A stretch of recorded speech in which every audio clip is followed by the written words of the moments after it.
Donc, il est possible, après avoir abordé chaque unité fonctionnelle, de retrouver une dysfonction sur la totalité de cette unité conjonctive centrale.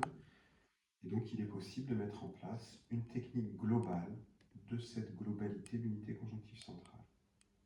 De même, dans certaines situations, il est possible de retrouver une dysfonction de cette unité conjonctive centrale associée à une dysfonction durmérienne. Donc là, je vais vous proposer une technique qui permet de mettre en place une technique combinée entre la durmère et l'unité conjonctive centrale. Et quand le bassin, la main postérieure va maîtriser bien sûr la durmère au niveau du bassin, au niveau du sacrum. Il ne faut pas oublier que le sacrum reçoit aussi la partie basse de l'unité conjonctive centrale. Je vais mettre une main céphalique sous le crâne.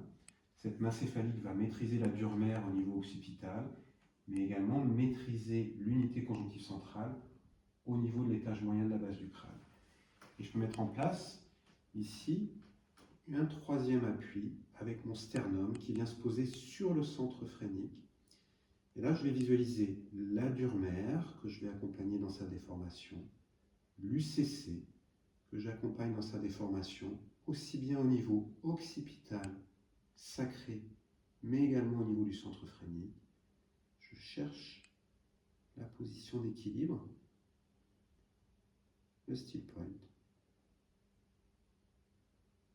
et j'atteindrai la fonte tissulaire. Excellent.